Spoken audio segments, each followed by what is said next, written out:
नमस्कार. आज आपण ज्या घडामोडी पाहणार आहोत ना, त्या फक्त बातम्या नाहीत, तर त्या एकमेकांशी कशा जोडलेल्या आहेत हे समजून घेणार आहोत. चला मग सुरू करूया. आज काय काय आहेत ते बघूया. आपण सुरुवात करणार आहोत स्थानिक प्रशासनापासून, मग वळूया पर्यावरणाकडे, त्यानंतर देशाचं भविष्य घडवणारे काही मोठे प्रकल्प बघू, आणि हो, काही नवीन नेतृत्व, आणि शेवटी भारताला अभिमान वाटेल अशी एक जबरदस्त कामगिरी. चला मग आपल्या पहिल्या विषयाने सुरुवात करूया. हा विषय आहे आपल्या लोकशाहीच्या अगदी मुळाशी, म्हणजे लोकांच्या हातात असलेल्या सत्तेबद्दल. याचं उत्तर आहे पंचायती राज.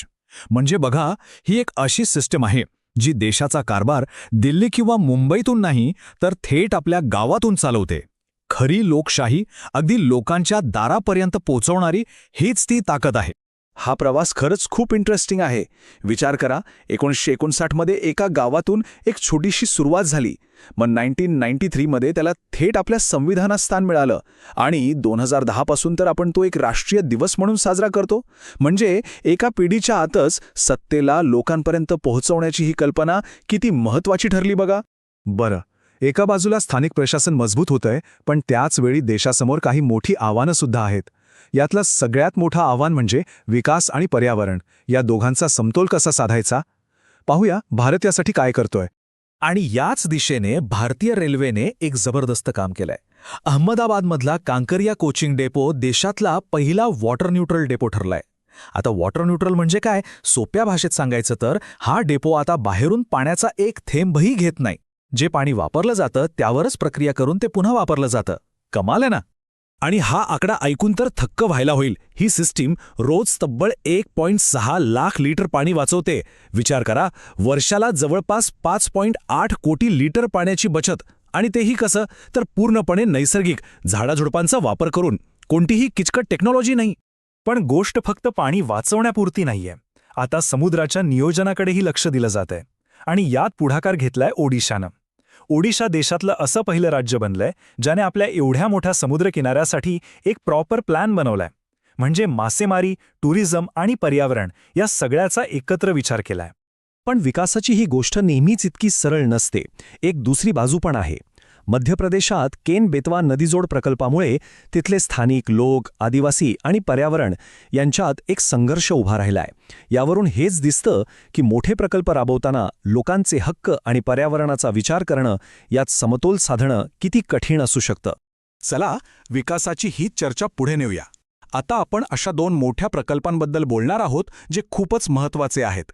एकीकडे देशाच्या अर्थव्यवस्थेला बळ देणारा प्रकल्प, तर दुसरीकडे लोकांचे जीव वाचवणारा एक महत्त्वाचा उपक्रम. ही एक मोठी बातमी आहे.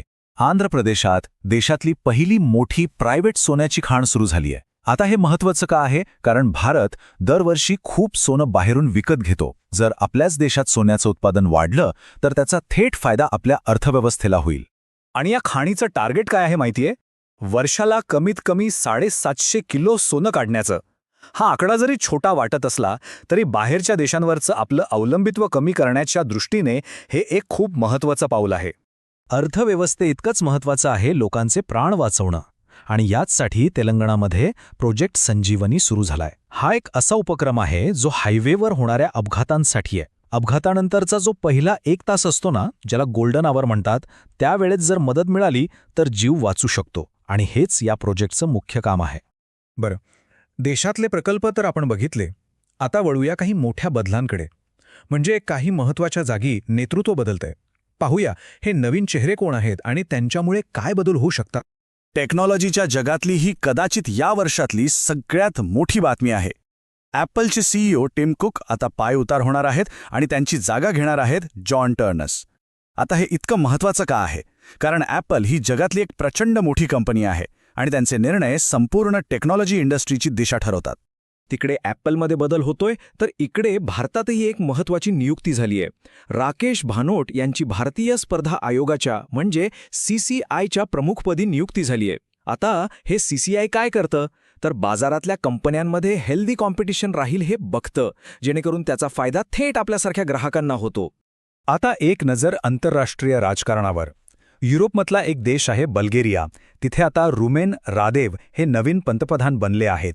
युरोपियन युनियनचा भाग असल्यामुळे तिथले राजकीय बदल महत्त्वाचे ठरतात.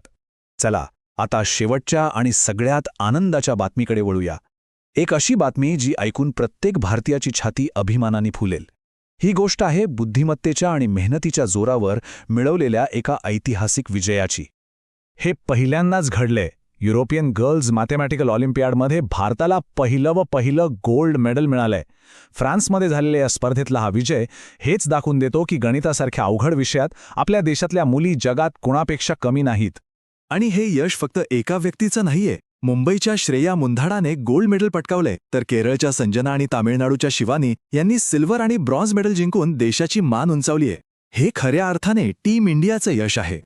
तर आज आपण पाहिलं गावातील प्रशासनापासून ते जागतिक स्तरावर मिळवलेल्या यशापर्यंत या सगळ्या घडामोडी फक्त आजपुरत्या नाहीत, तर येणाऱ्या काळातल्या भारताचा पाया रचत आहेत.